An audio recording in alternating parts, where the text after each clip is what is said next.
देंगे। मान लीजिए कहाँ गए मास्टर? श्री सदगुरु महाराज जी की जय।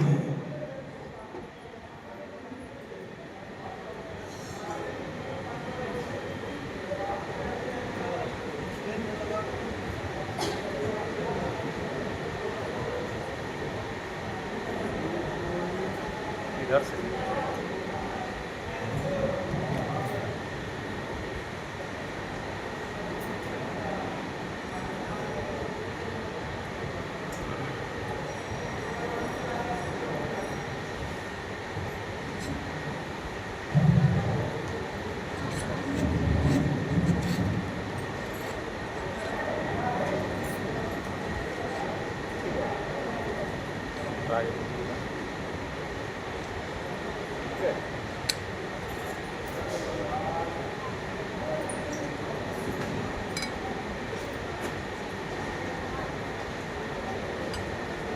ज़्यादा टाइट।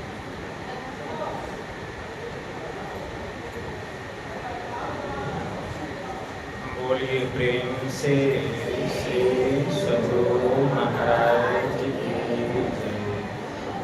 श्री सदगुरु महाराज की जय। श्री सदगुरु महाराज की जय। नमामि अमित ज्ञान रूपं कृपालम् अगम बोध दाता सुबुद्धि निधि विशालम् क्षमाशील अति धीर गंभीर ज्ञानम् धर्मकील गृहधीर समधीर ध्यानम् जगत त्राणकारी अधारी उदारम् भगत प्राण रूपं दयागुणपारम् नमो सतगुरुं ज्ञानदाता सुस्वामी नमामि नमामि नमामि नमामि नमामि नमामि नमामि नमामि। महाराज सदगुरु है राजन को राजा है जिनकी कृपा से सर सर्व काजा भ्रमे में ही सोए परम गुरु नमामि नमामि नमामि नमामि नमामि नमामि नमामि नमामि नमामि।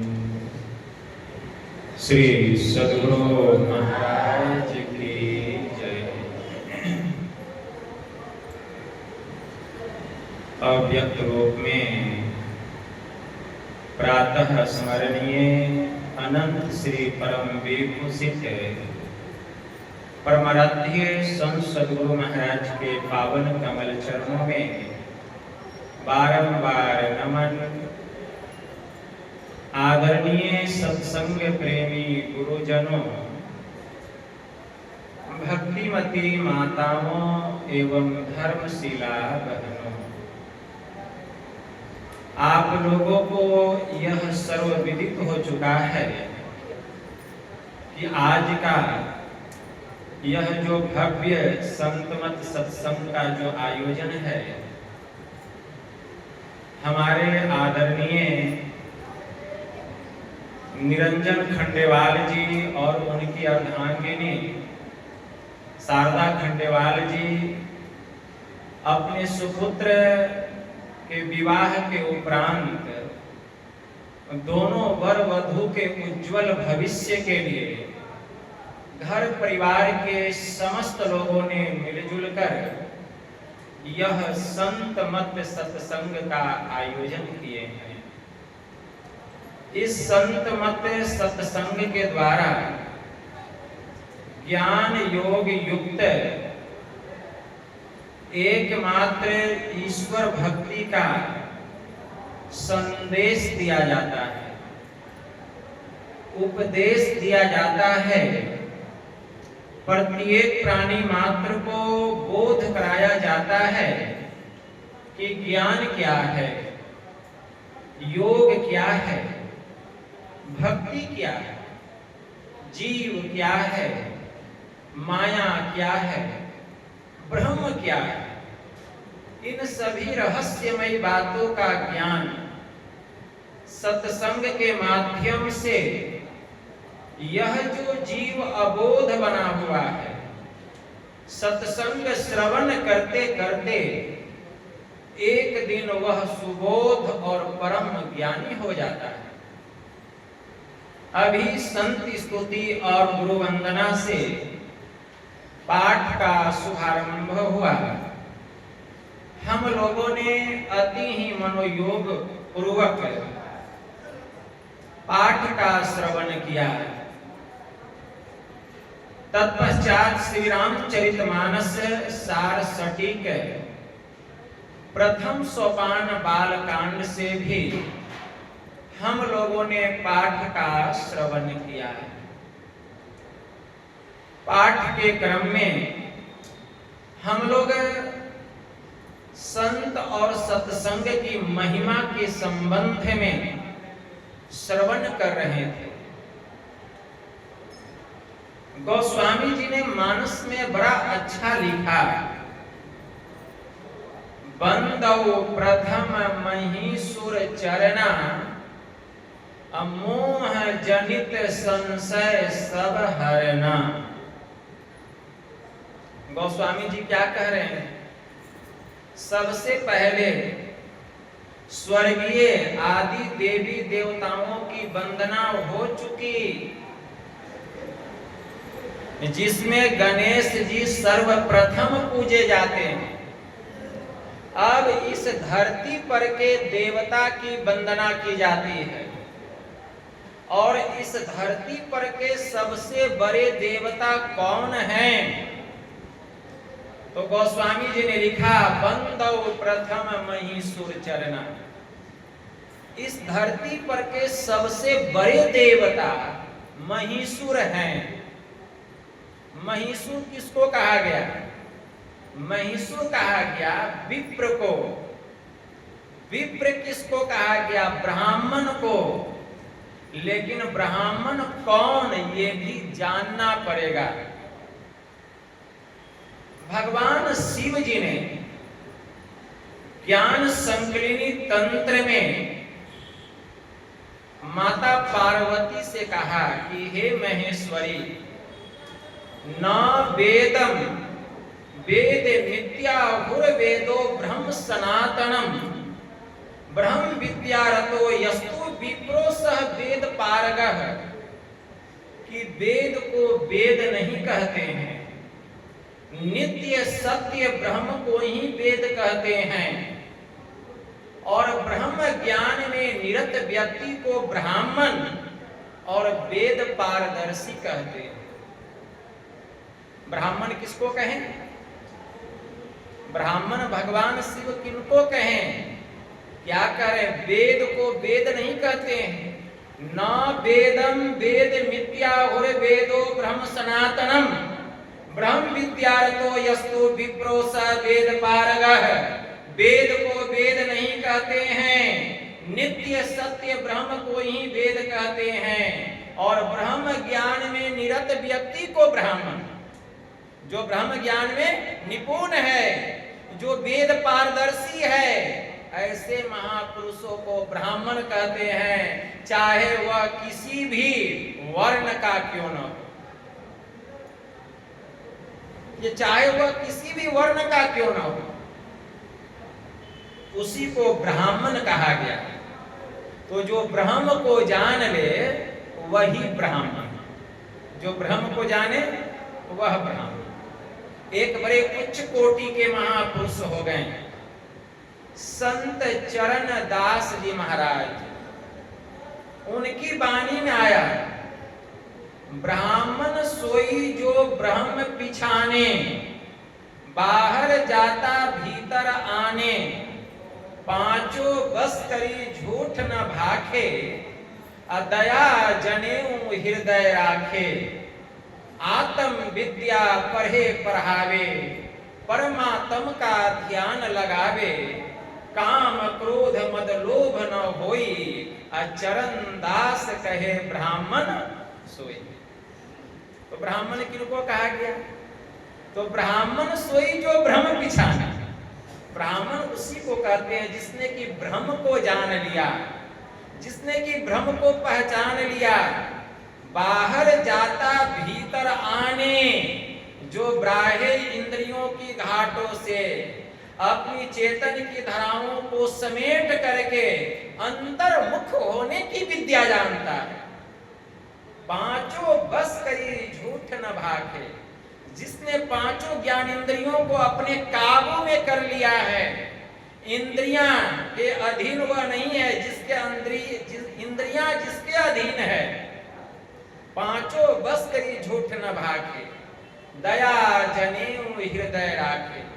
वह अपने हृदय में दया रूपी जनेऊ को धारण करता है। आत्म विद्या पढ़े पढ़ावे, वह अपनी आत्मा को जानने के लिए नित्य प्रतिदिन अंतः साधना करता है। और अंतर ज्ञान होने पर अपनी आत्मा की पहचान होने पर पढ़े पढ़ावे, तब वह ब्रह्म ज्ञान का प्रचार करता है। काम क्रोध मद लोभ न होई, काम क्रोध और मोह से वह रहित है। संत कबीर साहब ने कहा, कामी क्रोधी लालची, इनसे भक्ति न होए। अब भक्ति करे कोई सूरमा, जाति वर्ण कुल खोए। काम क्रोध मद लोभ की, जब तक रहे घट में खान। क्या पंडित क्या मूर्खा, दोनों एक समान। तो ऐसे जो ब्राह्मण होते हैं वे कामनाओं के त्यागी होते हैं, काम क्रोध लोभ से रहित तो होते हैं।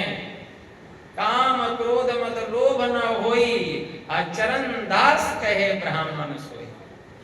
ऐसे महापुरुषों को ब्राह्मण कहा गया, महिषुर कहा गया, विप्र कहा गया। उसको ब्राह्मण कहिए, विप्र कहिए, महिषुर कहिए, संत कहिए, एक ही बात है। संत पलटू साहब ने भी कहा, वे क्या कहते हैं, ऐसा ब्राह्मण मिले जो ताको परसो पाए, ताको परसो पाए ब्रह्म अपने को पावे। अब धर्म जनेऊ तोरी के प्रेम त्रिसूत बनावे, सब कर्मन को करे, अकर्म से रहता न्यारा। अद्वितीया दई बहाए, ब्रह्म का करे विचारा। ज्ञान दिवस में शयन, मोह रजनी में जागे। अपार ब्रह्म भगवान, ताही घर भिक्षा मांगे। चेतन दई जगाए, ब्रह्म की गांठी खोले। करे गायत्री गुप्त शब्द ब्रह्मांड में बोले। पलटू तजे 18 सहस्त्र ब्रह्म वे जाए। अरे ऐसा ब्राह्मण मिले जो ताको परसो पाए। परसो पाए मतलब ऐसे ब्राह्मणों की पूजा करनी चाहिए। ब्रह्म अपने को पावे, जिसने अपने भीतर में ब्रह्म का साक्षात्कार कर लिया है। ब्रह्म जनेऊ तोरी के प्रेम त्रिसूत बनावे। वे ब्राह्य आडंबर रूपी जनेऊ को तोड़ करके फेंक चुका है। सब कर्मन को करे, कर्म से रहता न्यारा। इस संसार में रहकर वह सभी प्रकार के कर्मों को करता है, लेकिन अपने को वह कर्म मंडल से ऊपर उठा करके रखता है। संत कबीर साहब ने कहा, नदी किनारे घर किया, कर्जा कर कर खाए, कर्जदार जब मांगन आए तो घुसुक नदी में जाए। तो सब कर्मन को करे, कर्म से रहता न्यारा। वह इस शरीर में रहकर सभी प्रकार के कर्मों को करता है, लेकिन अपने को कर्म मंडल से ऊपर उठा करके रखता है।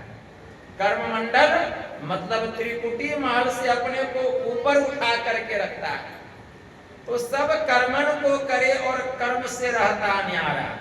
द्वितीया दई बहाए ब्रह्म का करे विचारा। वह द्वैत और अद्वैत से रहित होता है, सदा वह ब्रह्म चिंतन में डूबा हुआ रहता है। ज्ञान दिवस में शयन, मोह रजनी में जागे। संत पलटू साहब कहते हैं वह ज्ञान दिवस में जग जाता है। ज्ञान दिवस में शयन, मोह रजनी में जागे। जिस समय जाहिलों का ज्ञान दिवस होता है, उस समय ऐसे जो महापुरुष होते हैं वे सोए रहते हैं। ज्ञान दिवस में शयन, उस समय सोए रहते हैं। अब मोह रजनी में जागे, जब रजनी बेला का समय होता है तब वे जग जाते हैं।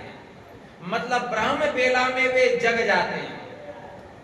भगवान महायुगेश्वर श्री कृष्ण ने यही बात कही अर्जुन से कि हे अर्जुन, या निशा सर्वभूतानम तस्याम जागृति संयमी, यस्याम जागृति भूतानि सह निशा पश्यतो मुने।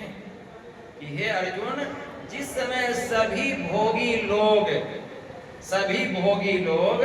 जग करके भोग करते हैं, उस समय जोगी लोग सोए रहते हैं।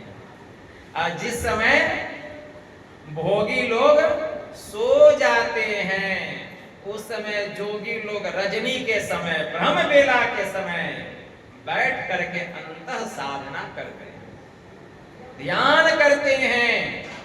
यही बात संत पलटू साहब कहते हैं, ज्ञान दिवस में शयन।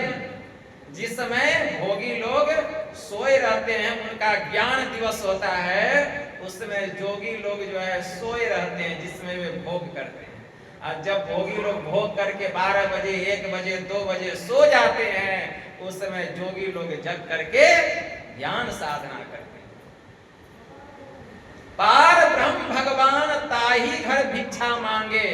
तो परमात्मा ऐसे साधकों के घर में भिक्षा मांगने आते हैं। साधकों के घर में भिक्षा मांगने आते हैं। क्या भिक्षा मांगते हैं? यह समझने वाली बात है, ध्यान से सुनिएगा तब बात समझ में आएगी कि परमात्मा क्या भिक्षा मांगते हैं। परमात्मा हमसे धन दौलत नहीं मांगते हैं, कुछ नहीं मांगते। भिक्षा क्या मांगते हैं? हम परमात्मा के अंश हैं और परमात्मा मेरे अंशी हैं। परमात्मा भिक्षा मांगते हैं कब?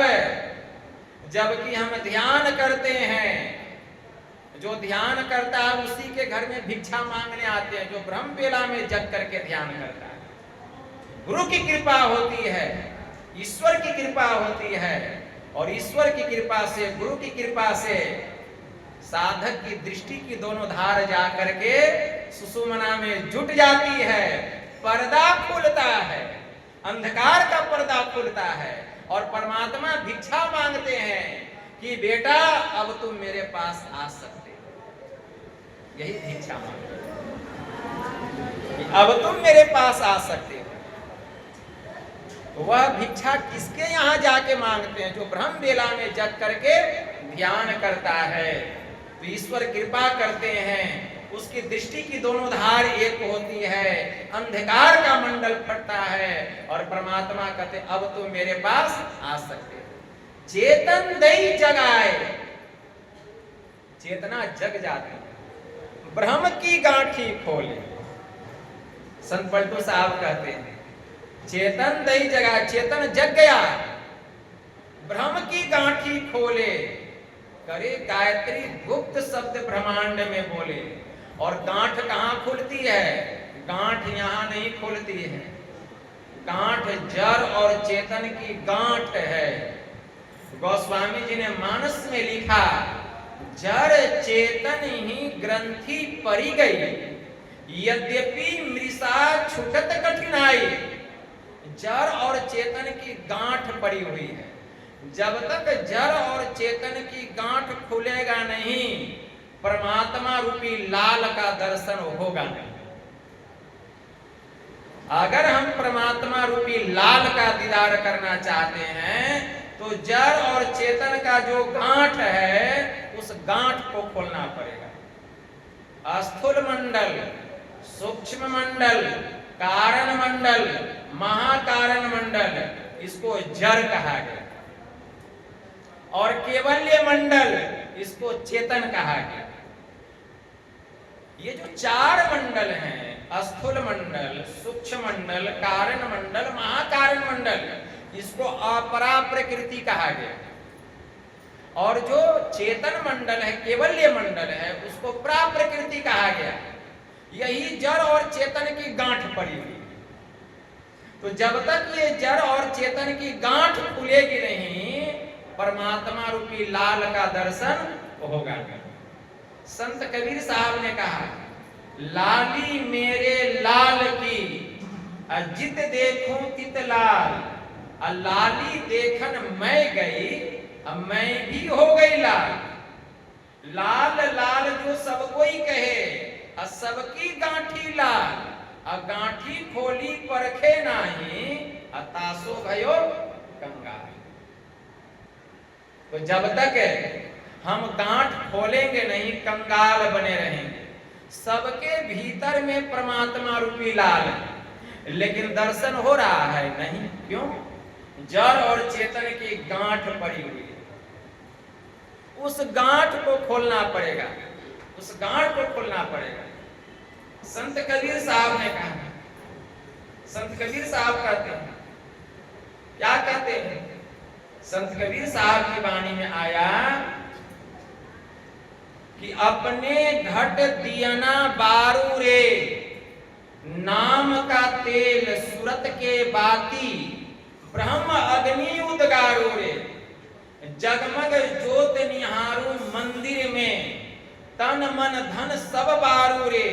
झूठी जान जगत की आशा, बारंबार विसारू रे। कहे कबीर सुनो भाई साधो, आपन काज समारो रे, अपने घट दिया ना बारो। इसके लिए अपने घट में दिया जलाना पड़ेगा। इसी के लिए है दृष्टि योग की साधना, दृष्टि योग की साधना। इसके लिए अंधकार से प्रकाश मंडल में जाना पड़ेगा। संत कबीर साहब ने कहा, घूंघट का पट खोल रे, तो को पीव मिलेंगे। घट घट में वह साईं रमता, अब कटुक वचन मत बोल रे, तो को पीव मिलेंगे। धन जोवन का गर्व न कीजे, झूठा पचरंग चोल रे, तो को पीव मिलेंगे। शून्य महल में दियना बारी ले, आशा से मत डोल रे, तो को पीव मिलेंगे। संत कबीर साहब कहते हैं कि शून्य महल में दियना बारी ले, आशा से मत डोल रे। जोग जुगुत से रंग महल में, पिया पायो अनमोल रे। कहे कबीर सुनो भाई साधो, अरे बाजत अनहद ढोल रे, तो को पीव मिलेंगे। तो संत कबीर साहब कहते अपने घट में दिया ना बारू। और यहां कहते हैं घूंघट का पट खोले। तो घूंघट क्या है? जीवात्मा के ऊपर में अंधकार का, प्रकाश का और शब्द का यही घूंघट लगा हुआ है। जब तक ये घूंघट हटेगा नहीं, परमात्मा रूपी लाल का दर्शन नहीं होगा। तो घूंघट का पट खोल रे, तो को पीव मिलेंगे। संत कबीर साहब कहते हैं कि धन जोवन का गर्व न कीजिए, झूठा पचरंग चोल रे तो को पीव मिलेंगे।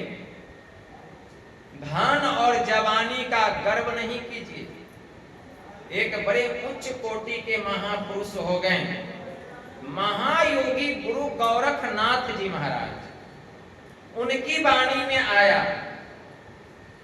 हंसीबा खेलीबा धरीबा ध्यान, अहिनीसी कथिबा ब्रह्म ज्ञान, हंसे खेले करे न मन भंग, सो निश्चल सदा नाथ के संग, अजपा जपे सुन्नी मन धरे, पांचों इंद्रियां निग्रह करे, ब्रह्म अग्नि जो हो में काया, तास महादेव बंदे पाया। अरे धन जोवन की करे न आस, चित न राखे कामिनी पास, नाद बिंदु जाके घट जरे, ताकी सेवा पार्वती करे। ऐसे महापुरुषों की सेवा भगवान शिव जी माता पार्वती के संग मिल करके करते। उसी महापुरुष को विप्र कहा गया। संत पलटू साहब ने कहा, चेतन दई जगाए ब्रह्म की गांठी खोले, करे गायत्री गुप्त शब्द। जब जड़ और चेतन की गांठ खुलेगी तब वह करे गायत्री गुप्त शब्द। गुप्त वह गायत्री शब्द कौन है?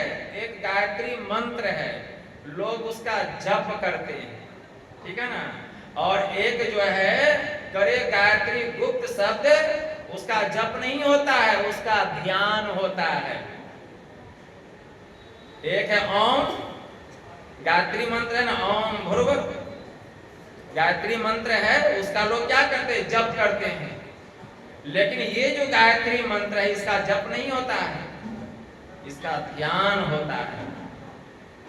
यही है असली गायत्री मंत्र, इसी को कहा गया असली गायत्री मंत्र कहा गया।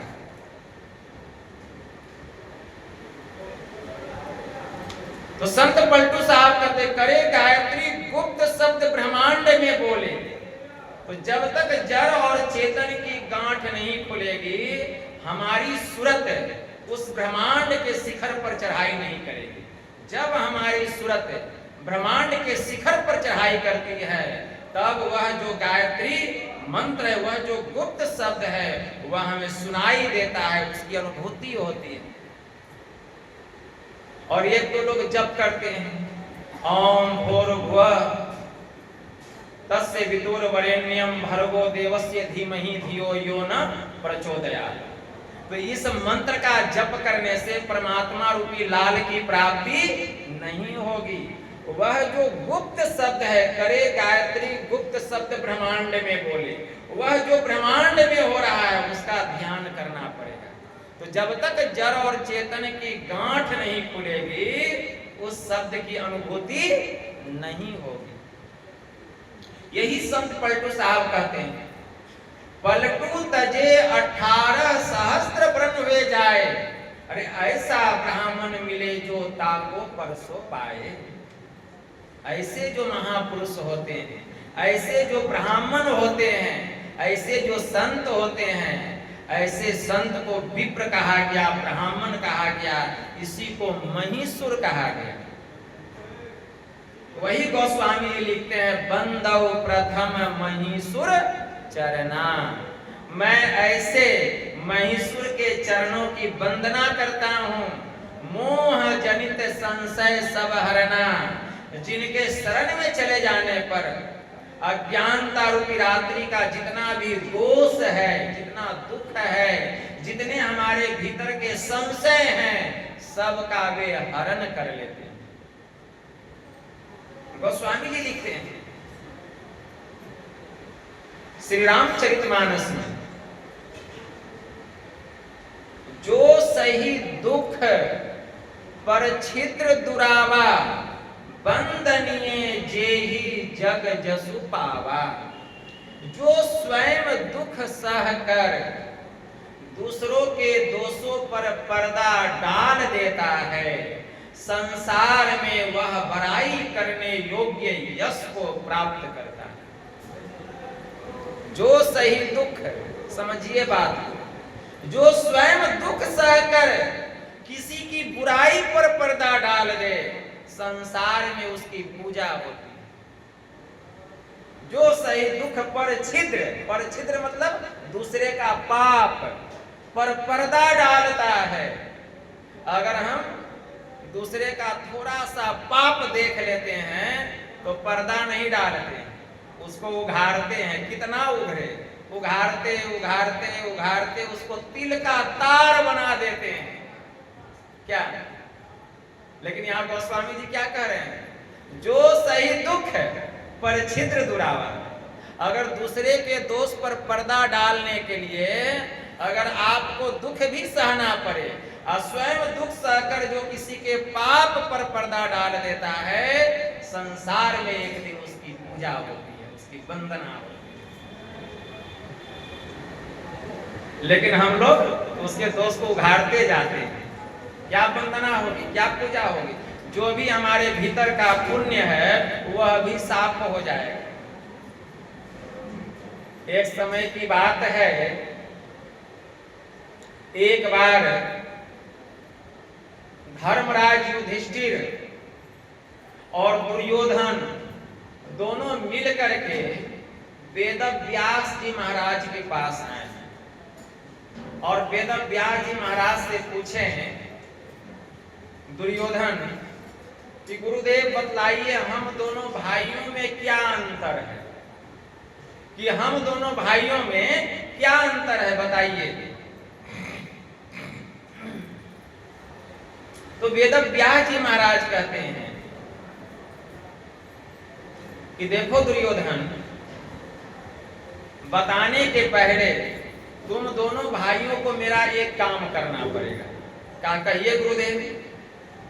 तो दुर्योधन को कहते तुम जाओ धरती पर से किसी अच्छे आदमी को ढूंढ करके लाओ।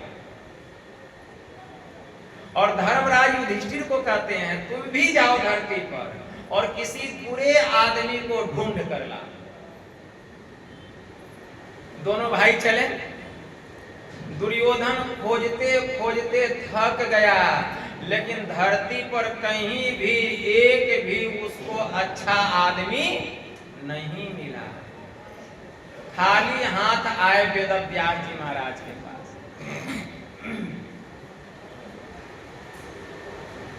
और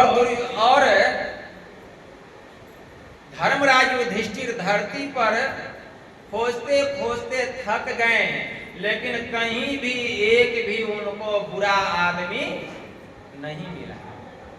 दोनों भाई खाली हाथ वेदव्यास जी महाराज के पास आए। धर्मराज युधिष्ठिर से पूछते हैं क्या बात है युधिष्ठिर, तुम खाली हाथ आए। दुर्योधन से भी पूछते हैं क्या बात है, तुम भी खाली हाथ आया। तो दुर्योधन कहता है गुरुदेव आपकी आज्ञा थी धरती पर से किसी अच्छे आदमी को लाने, लेकिन मैंने पूरी धरती छान लिया, कहीं भी एक भी अच्छा आदमी हमको नहीं मिला। तो युधिष्ठिर से पूछते हैं तुम खाली हाथ क्यों आए? कहते हैं गुरुदेव क्या बतलाऊं, आपने कहा था धरती पर से किसी बुरे आदमी को लाने के लिए। हम पूरा धरती छान लिए, लेकिन कहीं भी एक भी बुरा आदमी हमको नहीं मिला। तो वेदव्यास जी महाराज दुर्योधन से कहते हैं कि दुर्योधन तुम दोनों भाई में यही अंतर है, तुम दोनों भाइयों में यही अंतर है। तुम जब धरती पर गए, मैंने तुमसे कहा था धरती से किसी अच्छे आदमी को लाने के लिए, तो तुम जिससे भी मिलते थे तो अच्छा भी आदमी अगर तुमको मिल जाता था तो तुम उसके भीतर की अच्छाई नहीं, उसकी बुराई को देखते थे कि इसके भीतर क्या बुराई है, उसकी अच्छाई को नहीं देखते थे। इसलिए तुमको धरती पर जितना लोग है कोई भी अच्छा नहीं मिला, सबके अंदर तुमको बुराई ही दिखाई दिया। लेकिन देखो तुम्हारा भाई है धर्मराज युधिष्ठिर, ये धरती पर गया, जिससे भी मिला वह उसके भीतर की बुराई को नहीं देखा, उसकी अच्छाई को देखा। सबके भीतर में उसकी अच्छाई इसको नजर आई, बुराई कहीं नजर नहीं आई। तो तुम दोनों भाइयों में यही अंतर है, क्योंकि दुर्योधन तुम्हारी दृष्टि बुरी है, इसीलिए तुम जिससे भी मिलते हो उसके भीतर तुमको कुछ न कुछ बुराई ही दिखाई देता है। और धर्मराज युधिष्ठिर की दृष्टि पवित्र है, पाक है, यह जिससे भी मिलता है उसके भीतर इसको कुछ न कुछ अच्छाई ही नजर आती है। तो इसीलिए अपनी दृष्टि को हमें पवित्र बनाना पड़ेगा। बुरा जो देखन मैं चला, अब बुरा न मिलिया कोई, जो दिल खोजा अपना मुझसे बुरा न कोई। इसलिए हमेशा अपने भीतर देखना चाहिए। इसीलिए गोस्वामी जी लिखते हैं, जो सही दुख पर छिद्र दुरावा, अबंदनीय जे ही जग जसु पावा। जो स्वयं दुख सहकर दूसरे के दोषों पर पर्दा डाल देता है, वह संसार में बड़ाई करने योग्य यश को प्राप्त करता है।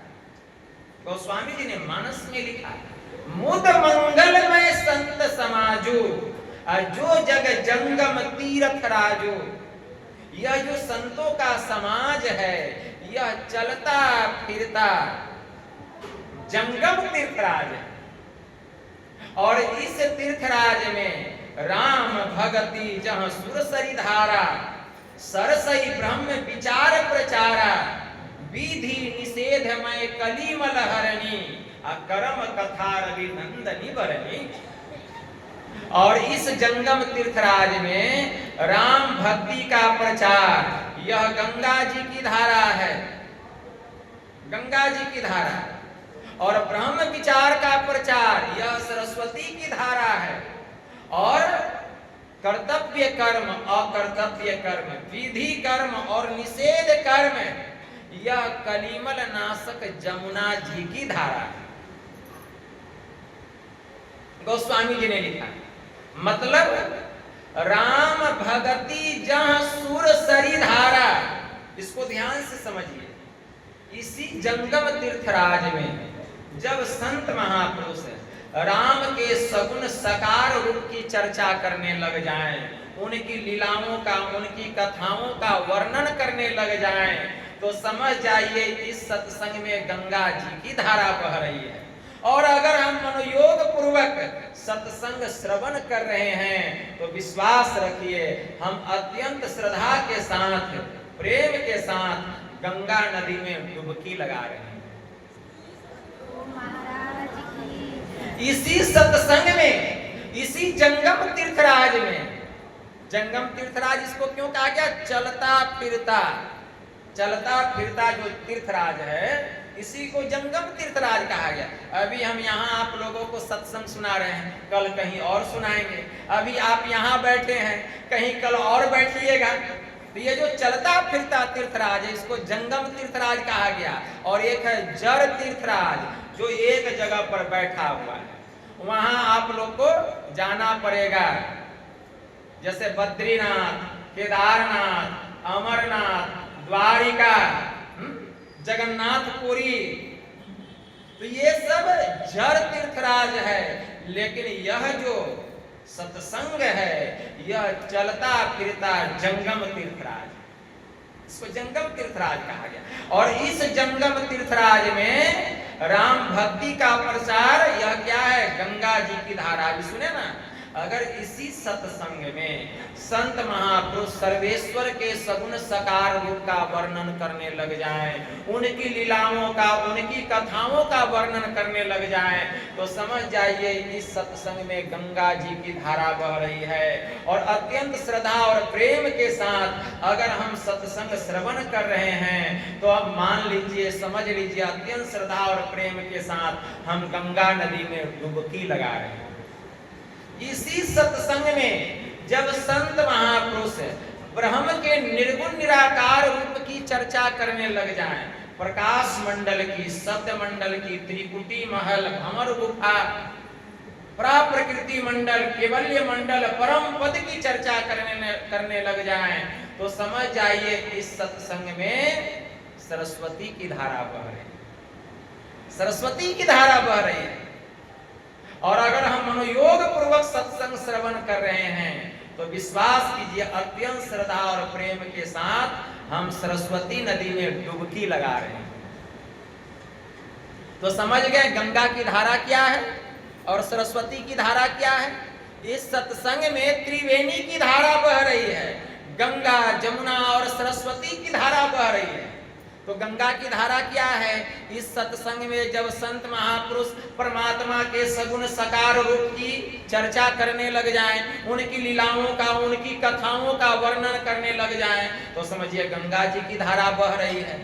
इसी सत्संग में जब संत महापुरुष ब्रह्म के निर्गुण निराकार स्वरूप की चर्चा करने लग जाएं, प्रकाश मंडल, शब्द मंडल, कारण मंडल, महाकारण मंडल, केवल्य मंडल, परम पद की चर्चा करने लग जाएं, तो समझ जाइए इस सत्संग में सरस्वती जी की धारा बह रही है। इसी सत्संग में जब संत महापुरुष विधि कर्म क्या है, निषेध कर्म क्या है, क्या करना चाहिए, क्या नहीं करना चाहिए, पाप क्या है, पुण्य क्या है, अच्छा क्या है, बुरा क्या है, जब इसकी चर्चा करने लग जाएं, तो समझ जाइए इस सत्संग में कलिमल नाशक जमुना जी की धारा बह रही है। कलिमल नाशक जमुना जी की धारा बह रही है। और अगर मनोयोग पूर्वक हम सुन रहे हैं तो विश्वास कीजिए अत्यंत श्रद्धा और प्रेम के साथ हम लोग जमुना नदी में डुबकी लगा रहे हैं। भगवान महायोगेश्वर श्री कृष्ण ने दुर्योधन से कहा था, दुर्योधन समझो धर्म क्या है, अधर्म क्या है। अरे धर्म को जानो, अधर्म को जानो, पाप क्या है, पुण्य क्या है, इसको समझो, नीति क्या है, अनीति क्या है।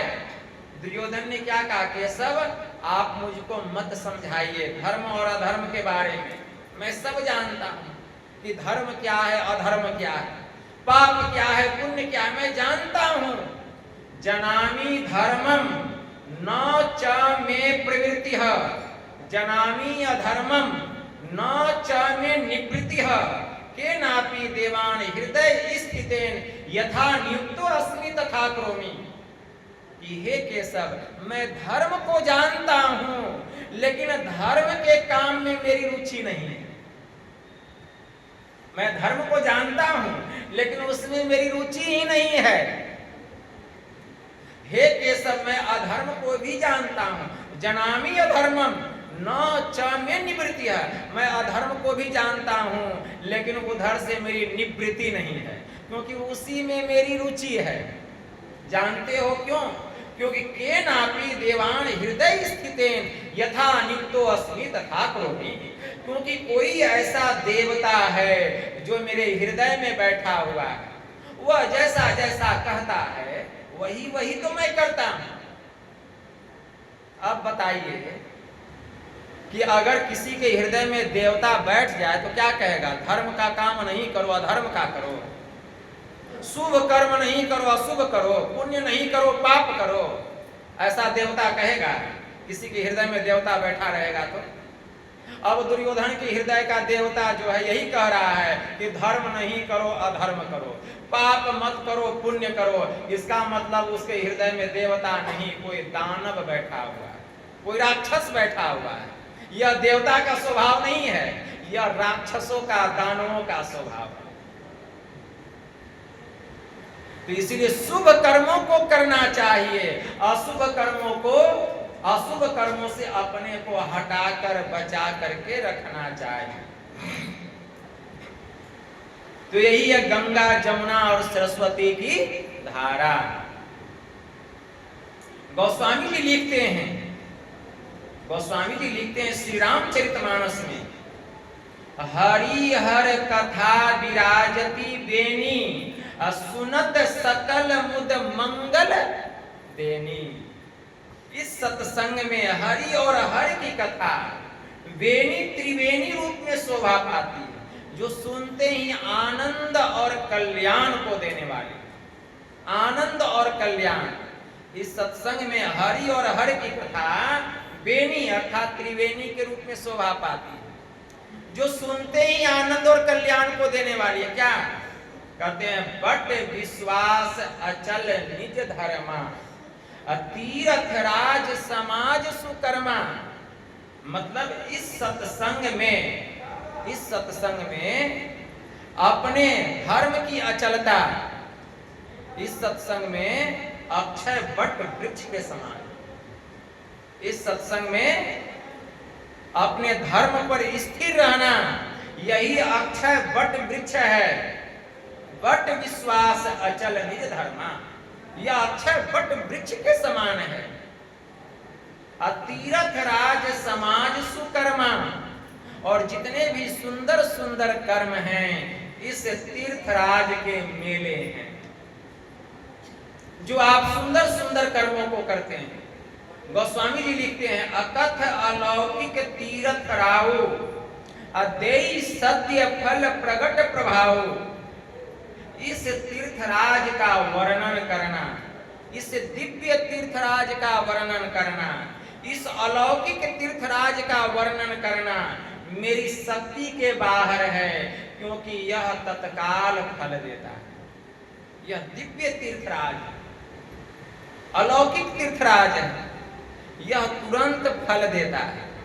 इसलिए गोस्वामी जी ने लिखा सुनी समुझही जन मुदित मन, मज्जही अति अनुराग, अलहही चारी फल अछत तनु, असाधु समाजो प्रयाग। इस सत्संग में गोस्वामी जी लिखते हैं जो संत महापुरुषों के उपदेशों को आनंद चित मन से, मुदित मन से, प्रसन्न चित मन से, पुलकित मन से सुनते हैं, सुन करके समझते हैं, उसको अपने जीवन में उतारते हैं, मानो शरीर रहते इससे चारों फल अर्थ, धर्म, काम और मोक्ष को वे प्राप्त कर लेते।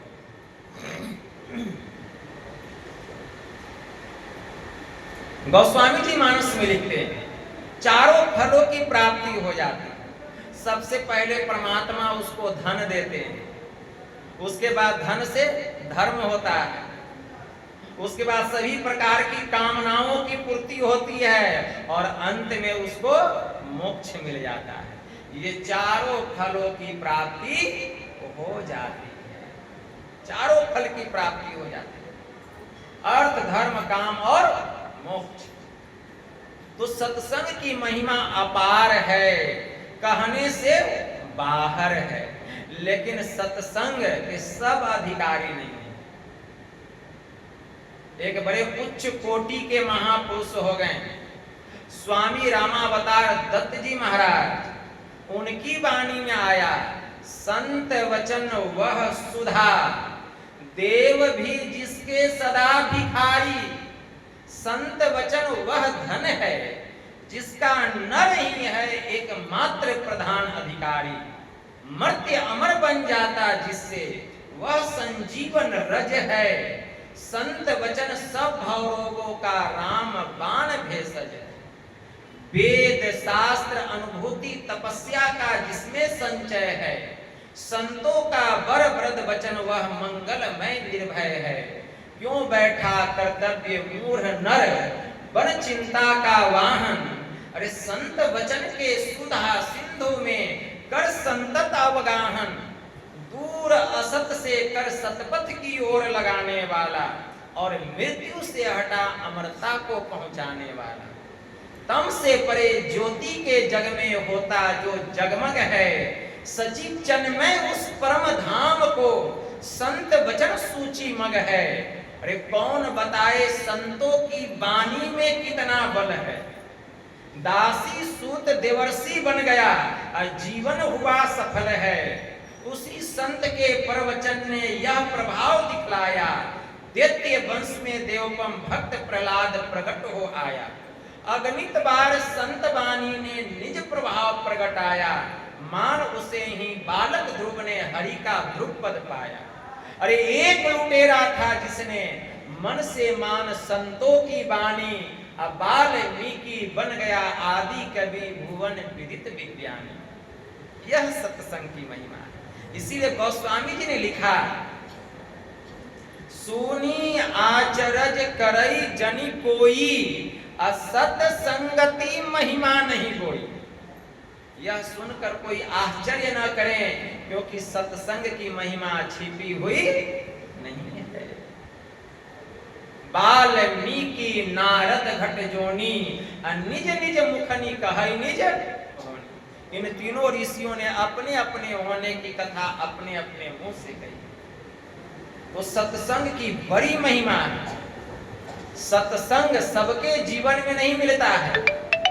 भगवान श्री राम ने कहा, पुण्य पुंज बिनु मिलहि न संता, असत संगति संस्कृति कर अंता। जब तक आपके पुण्य का पुंज जमा नहीं होगा, तब तक संतों का संग और यह सत्संग मिलने वाला नहीं है। एक समय का प्रसंग है, सिख धर्म में 10 गुरु हो गए। उनके छठे गुरु थे। छठे गुरु का नाम था गुरु हरगोविंद साहब जी महाराज। बड़े उच्च कोटि के महापुरुष हो गए।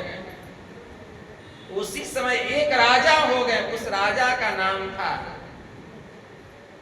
बड़े उच्च कोटि के राजा थे। उस राजा का नाम था छठी पातशाही जी महाराज। एक बार गुरु हरगोविंद साहब जी महाराज का सत्संग हो रहा था, और उसी समय वे राजा साहब रास्ते से आ रहे हैं। देखते हैं बहुत लोग बैठ करके सत्संग सुन रहे हैं। उनकी भी इच्छा हुई, वे भी बैठ गए। तो राजा छठी पातशाही जी महाराज बैठ करके सत्संग सुनने लग गए। गुरु हरगोविंद साहब जी महाराज प्रवचन कर रहे थे कि प्रत्येक प्राणियों को अपने किए हुए कर्मों का फल भोगना ही पड़ता है।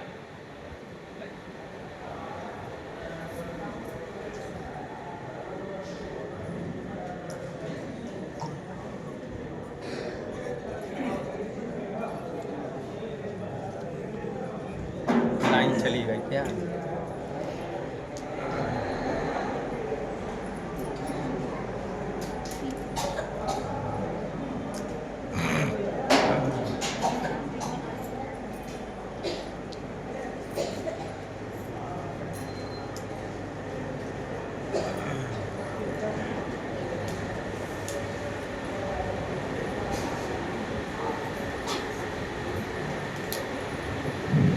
श्री सद्गुरु महाराज की जय।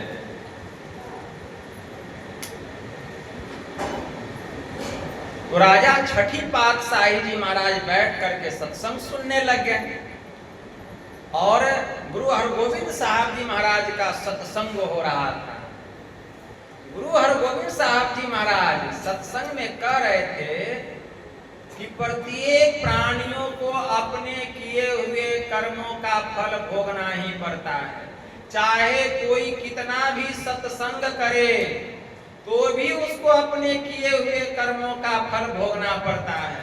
चाहे वो कितना भी ध्यान कर ले, कितना भी सत्संग कर ले, लेकिन अपने किए हुए कर्मों का फल भोगना ही पड़ता है।